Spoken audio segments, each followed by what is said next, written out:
Hello everyone, welcome back to my channel pharmacy care. तो पिछले videos में lectures में हमने हॉस्पिटल एंड कम्युनिटी फार्मेसी का chapter first hospital pharmacy complete कर लिया था। ठीक है, और जो नोट्स हैं वो भी इजी हैं और हैंडमेड है। तो अब इस लेक्चर में हम नेक्स्ट टॉपिक स्टार्ट करेंगे या नेक्स्ट चैप्टर स्टार्ट करेंगे, जो है डिफरेंट कमिटीज़ इन हॉस्पिटल। अब इस चैप्टर में हम पढ़ेंगे कि हॉस्पिटल्स में क्या क्या कमिटीज़ होती हैं। मतलब एक ऑर्गेनाइजेशन है, एक हॉस्पिटल है, उसको चलाने के लिए भी तो कोई पावर चाहिए ना, ऑर्गेनाइजेशन ही चाहिए, कोई कमिटीज़ चाहिए जिसके अंडर एक हॉस्पिटल काम करेगा। ठीक है, तो इस चैप्टर में हम उन चीज़ों के बारे में पढ़ेंगे। ये है लेक्चर फर्स्ट। इसमें क्या क्या टॉपिक हम कवर करेंगे। हमारी जो कमेटी होती है वो होती है PTC, pharmacy and therapeutic committee. ठीक है, तो हम पढ़ेंगे उसके ऑब्जेक्टिव, मतलब वो क्यों बनाई गई, उसका क्या फंक्शन है, क्या रोल्स हैं। दूसरा कंपोजिशन, वो किन किन पर्सन से मिलकर बनी है।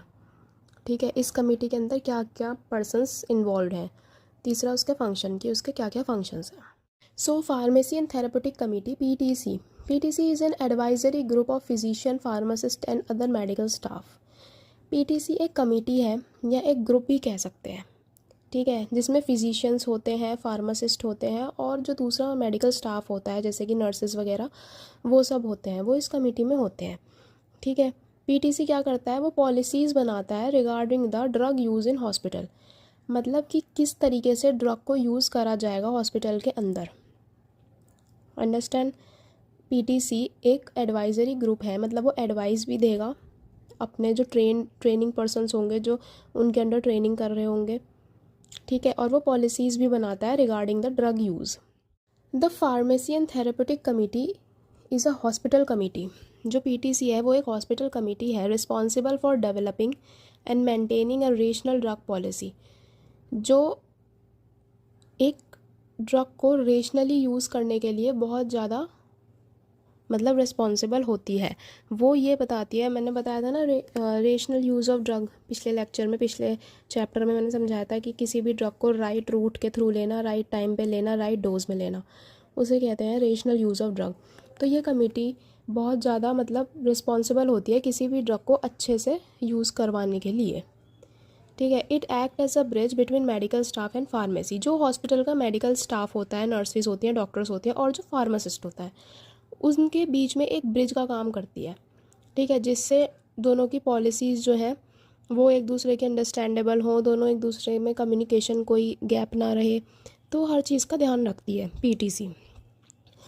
PTC डिपार्टमेंट जो है वो इंश्योर करता है कि ड्रग का सेफ़, इफ़ेक्टिव और इकोनॉमिकल यूज़ हो। सेफ अच्छी तरीके से यूज़ हो, उसके कोई भी एडवर्स इफ़ेक्ट ना आए पेशेंट्स के ऊपर, पेशेंट को ट्रीटमेंट अच्छा मिले, और इकोनॉमिकल मतलब वो बहुत ज़्यादा हाई रेटेड भी ना हो।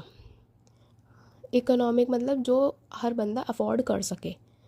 तो ये सब चीज़ें हमारी PTC के अंदर आती हैं। PTC के ऑब्जेक्टिव का मतलब हो गया कि उसका एम, मतलब उसका काम क्या है, वो क्यों बनाई गई है। सबसे पहला हमारा आता है एडवाइज़री से एम पता चल रहा है किसी इंसान को एडवाइस देना। ठीक है, कि आप ये काम और अच्छे तरीके से कर सकते हो। तो इसमें क्या पॉइंट्स आते हैं हमारे। First point, to make the policies regarding drugs, to evaluate and select best drug. उन्होंने ड्रग्स को लेके कुछ ऐसी पॉलिसीज़ बनाई जिससे एक अच्छी ड्रग्स वो सेलेक्ट कर सके और उन्हें हॉस्पिटल में चला सके, यूज़ कर सके। ठीक है, जिससे वो हॉस्पिटल में बहुत अच्छा ट्रीटमेंट मिले पेशेंट्स को। Next point is to provide guidance to the pharmacist about drug distribution in efficient way. मतलब वो फार्मासिस्ट को भी गाइडलाइंस प्रोवाइड करते हैं। उन्होंने कुछ ऐसी रूल्स, रेगुलेशन, गाइडलाइंस बनाई थी फार्मासिस्ट के लिए कि जब वो ड्रग डिस्पेंस करें तो उसे बिल्कुल एफिशिएंट वे में करें, मतलब बिना किसी मिस्टेक के, बिना किसी टाइम के वेस्ट करते हुए और फालतू की एनर्जी वेस्ट करते हुए। उन्होंने, जैसे कि हम सब ने पढ़ा था कि प्रिस्क्रिप्शन को अच्छे से रीड करना चाहिए, कम्युनिकेशन पावर अच्छी होनी चाहिए। तो ये सब चीज़ें जो थी, जो गाइडेंस थी फार्मासिस्ट को, वो PTC के द्वारा मिली थी। Third point, to aware the hospital administration and medical staff about the problem related drug usages, specially experimental drugs. उनका ये भी काम था कि हॉस्पिटल को, नर्सेस स्टाफ को, मेडिकल स्टाफ को अवेयर करना कि कोई ड्रग जो है उसके ये एडवर्स इफ़ेक्ट आ रहे हैं, ये साइड इफ़ेक्ट आ रहे हैं, या जो ड्रग्स हमारी नई आई हैं और वो अंडर एक्सपेरिमेंट है, मतलब उनको अभी हमने मार्केट में नहीं लाया, बट वो अंडर एक्सपेरिमेंट है हॉस्पिटल में, तो उनसे रिलेटेड भी इंफॉर्मेशन प्रोवाइड करवाते हैं वो डॉक्टर्स को और नर्सेस को। Next is educational objective. ठीक है, एजुकेशनल से हमें समझ में आता है किसी भी पर्सन को एजुकेशन प्रोवाइड करवाना। ठीक है, मतलब उसे किसी बारे में नॉलेज देना। तो इसमें पहला पॉइंट है टू एग्जामिन एडवर्स इफ़ेक्ट। वो ये देखते थे किसी ड्रग का कोई एडवर्स इफ़ेक्ट तो नहीं है। ठीक है, और अगर उसका कोई एडवर्स इफ़ेक्ट है तो उसके लिए कोई अल्टरनेटिव, कोई नई ड्रग प्रोवाइड करना। वो अप टू डेट इन्फॉर्मेशन भी प्रोवाइड करते थे ड्रग के बारे में। ठीक है, जो भी कोई नई ड्रग्स बनी है, मॉडिफाई हुई है, लॉन्च हुई है, किसी ड्रग में मॉडिफिकेशन आया है, तो वो सारी ड्रग्स के बारे में जो नॉलेज थी वो डॉक्टर्स को, मेडिकल स्टाफ को, फार्मासिस्ट को प्रोवाइड करते थे, उन्हें एजुकेट करते थे उसके बारे में। बहुत सारे ट्रेनिंग प्रोग्राम्स भी रखे जाते थे ऐसे बच्चों के लिए जो अभी अपने मतलब स्टडी कंप्लीट करके अंडर ट्रेनिंग है। ठीक है, तो बहुत सारे स्टाफ्स के लिए भी ट्रेनिंग प्रोग्राम रखे जाते। कोई नया प्रोसीजर, कोई नया मेथड आया है जो मेडिकल स्टाफ को सीखना ज़रूरी है, वो सब उनमें सिखाया जाता था। तो ये आते हैं हमारे एजुकेशनल ऑब्जेक्टिव्स। हमारा जो सबसे ज़्यादा इम्पॉर्टेंट है वो है ड्रग की safety. Drug safety is the major responsibility of hospital pharmacist. ठीक है, पीटीसी ड्रग सेफ्टी में बहुत बड़ा रोल प्ले करती है। जैसे कि वो ये देखती है कि जो भी वर्क करने आ रहा है हॉस्पिटल फार्मेसी में वो एक क्वालिफाइड पर्सन है या नहीं है, बी फार्म उसके पास होना चाहिए या डिप्लोमा होना चाहिए। ठीक है, वो ये देखती है कि जो मेडिसिन डिस्पेंस हो रही है वो ओनली थ्रू फार्मासिस्ट ही होएंगी और कोई मेडिसिन डिस्पेंस नहीं कर सकता। वो इंश्योर करती हैं कि जैसे टोटल 8 घंटे की शिफ्ट होती है हॉस्पिटल में, तो इनफ फार्मासिस्ट है या नहीं है, कोई एक बंदा तो रेगुलर काम नहीं कर सकता ना।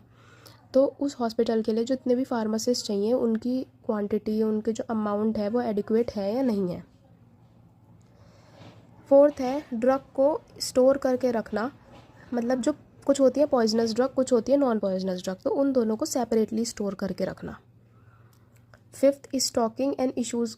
जो नारकोटिक्स ड्रग होती है, हमारी नशीली जो ड्रग्स होती हैं, जैसे एल्प्राजोलम, डाइज़ापाम, जो साइकोटिक सब्सटेंसेस होते हैं, ठीक है, जैसे कि ओपियोइड, मॉर्फिन वगैरह, ये भी एक अलग जगह पे स्टोर करके रखने चाहिए। जो भी जहाँ पे भी जैसे अलग से लॉकर बनाया जाता है जिसमें सिर्फ एंट्री जो होती है वो फार्मासिस्ट को होती है, तो इनकी भी अलग से ही स्टोरेज कंडीशंस होती हैं। ठीक है, प्रॉपर स्टोरेज फैसिलिटीज़ होनी चाहिए, रेफ्रिजरेटर होना चाहिए, रैक्स होने चाहिए, प्रॉपर कंटेनर होना चाहिए, गुड फर्नीचर होना चाहिए। तो ये सब चीज़ें भी स्टोरेज फैसिलिटीज़ प्रॉपर होनी चाहिए फार्मेसी में। अब जैसे कि हमारी प्रिपरेशंस होती हैं, ओरल सिरप्स होते हैं, लिक्विड होते हैं, आईवी फ्लूइड्स होते हैं, मिक्सचर्स होते हैं, टैबलेट्स होते हैं, सबके कंटेनर प्रॉपरली लेबल और अलग अलग होने चाहिए। ठीक है, सेपरेटली कंटेनर रखे होने चाहिए जिससे डिस्पेंस करने में कोई भी दिक्कत ना आए। जैसे हमने पहले पढ़ा था कि लासा ड्रग्स जो होती हैं, जो सेम दिखती हैं और सेम साउंड करती हैं, ठीक है, तो उनके भी कंटेनर्स अलग अलग होने चाहिए। ये जो नर्सिंग स्टाफ है, डॉक्टर्स हैं, फार्मासिस्ट हैं, उनके लिए लेक्चर्स भी करवाती हैं, कंडक्ट करवाती हैं। ठीक है, लेक्चर, सेमिनार, अगर कोई नया मेथड आया है या कोई नई चीज़ आई है, कोई मतलब कुछ WHO के द्वारा कोई नई गाइडलाइन आई है या कोई भी नई रिकवरी हुई है, तो रिसर्च हुई है, तो उसके बारे में बताना, उसके लिए लेक्चर्स और सेमिनार्स भी कंडक्ट करवाती हैं जिससे फार्मासिस्ट को, नर्सेज को, स्टाफ्स को, डॉक्टर्स को अप टू डेट नॉलेज रहे उस टॉपिक के बारे में। वो तो मैंने आप लोगों को बताया था ऑब्जेक्टिव इन लॉन्ग। ठीक है, तो अगर आप पॉइंट में लिखना चाहते हो तो आप इस तरीके से भी लिख सकते हो। ये एक शॉर्ट वे हो गया, थोड़ा सा इसको एलेबोरेट करके आप इसमें ऐड करके लिख सकते हो अपने पास से, कि जैसे कि point, rational use of drug का safe, effective, economical use, formulary maintenance. जो मैंने आपको बताया था, फॉर्मुलरी एक ऐसी बुक होती है जिसमें हॉस्पिटल में जो जो ड्रग्स यूज़ होनी है वो लिखी रहती हैं। ठीक है, तो जितनी भी ड्रग हमारी अप्रूव हुई हैं उसकी लिस्ट को मेंटेन करना, ड्रग की सेफ्टी को देखना, एडवर्स इफ़ेक्ट देखना, ड्रग जो है इकोनॉमिकल है, कॉस्टली, बहुत ज़्यादा कॉस्टली तो नहीं है, जितने भी हमारे ट्रीटमेंट ड्रग्स के बेचने के गाइडलाइंस वगैरह हैं वो सब रूल्स रेगुलेशन फॉलो हो रहे हैं नहीं हो रहे, तो ये सब हमारे इसके ऑब्जेक्टिव्स होते हैं। वह कंपोजिशन ऑफ पीटीसी, जो फार्मेसी एंड थेरेपेटिक कमेटी है वो किन किन लोगों से मिलके बनी है। ठीक है, तो सबसे पहला तो है कि इसमें एटलीस्ट 3 फिजिशियंस होने चाहिए। जो डॉक्टर्स हैं उसमें 3 फिजिशियंस होने चाहिए, एक फार्मासिस्ट होना चाहिए, सेक्रेटरी जिसे हम चीफ फार्मासिस्ट भी कहते हैं, ठीक है, जिसके अंडर सब काम करते हैं।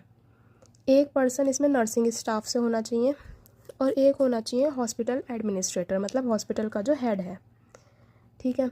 Committee members are appointed by governing unit और elected official of organize medical staff. ये जो कमेटी मेंबर्स हैं ये कोई गवर्नमेंट बॉडी होती है, वो सिलेक्ट करती है, ठीक है। A chairman from the among the physician representative is appointed. एक तो चेयरमैन होना चाहिए, मतलब जो 3 फिजिशियन है उसमें से एक बनता है हमारा चेयरमैन इस पीटीसी का, ठीक है। फार्मासिस्ट जो है वो इसका सेक्रेटरी होता है, सेक्रेटरी।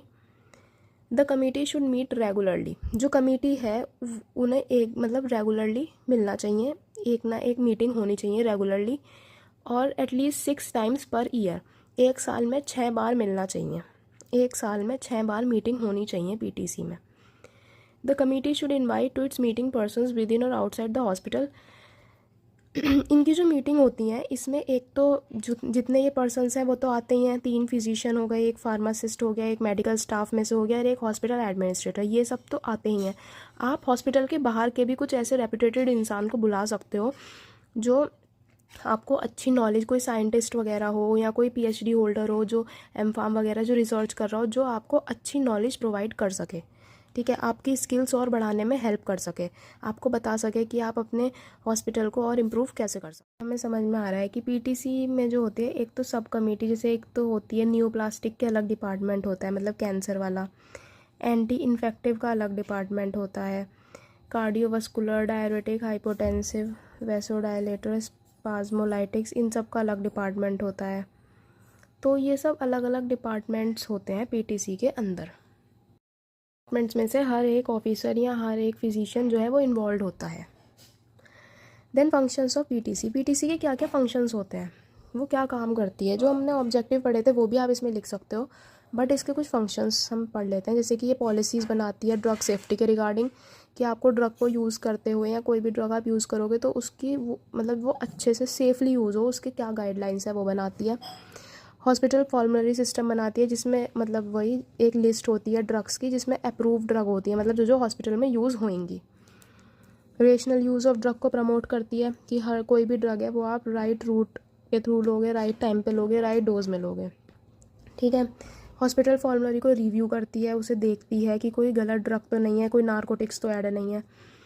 ट्रेनिंग प्रोवाइड करती है फिजिशियंस को, नर्सिस को, फार्मासिस्ट को। पॉलिसीज़ और प्रोसीजर बनाती है, ड्रग के डिस्ट्रीब्यूशन, सेलेक्शन, स्टोरेज, यूजेज, हर जो भी चीज़ होती है, डिस्पेंसिंग होती है, डिस्ट्रीब्यूशन होता है, ड्रग का सिलेक्शन होता है, स्टोरेज होता है, इन सब के बारे में रूल्स, रेगुलेशंस, गाइडलाइंस भी पीटीसी ही बनाती है। एजुकेशनल प्रोग्राम्स करवाती है हॉस्पिटल्स के लिए, स्टाफ्स के लिए, फार्मासिस्ट के लिए, कोई नई इन्फॉर्मेशन प्रोवाइड करवाना। एडवाइस देती है फार्मेसी डिपार्टमेंट को कि आप कहाँ से ड्रग्स खरीदोगे, आप उसी से ड्रग खरीदोगे जिसके पास प्रॉपर लाइसेंस होगा। स्टोरेज कैसे करोगे, कहाँ पे करोगे, कौन सी ड्रग रेफ्रिजरेटर में रखनी है, कौन सी नहीं रखनी, ठीक है। इसके अंदर बहुत सारी कमिटीज़ भी होती हैं, सब कमिटीज़ भी आती हैं।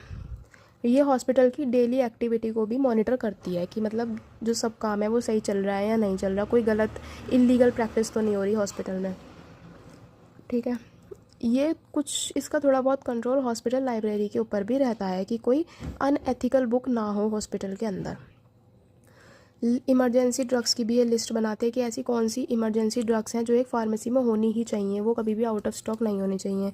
कौन सी डेंजरस ड्रग है, मतलब जिसके से बहुत ज़्यादा एडवर्स इफेक्ट हो जाते हो।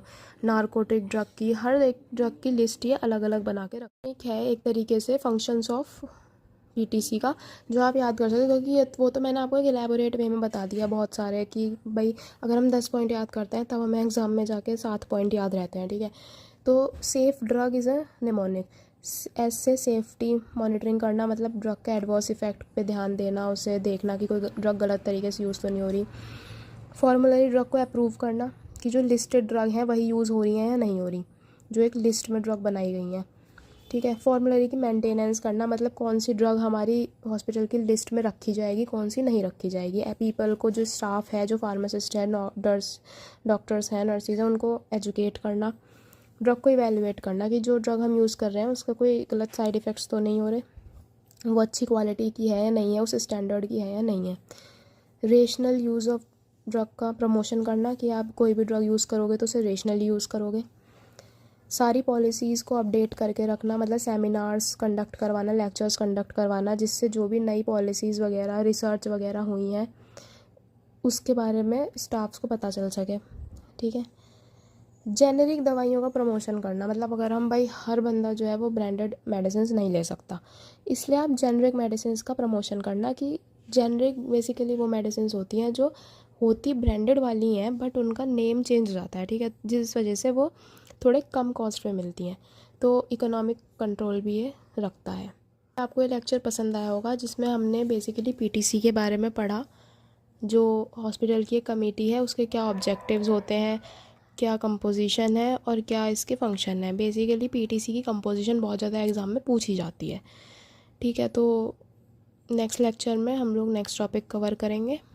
Thank you so much.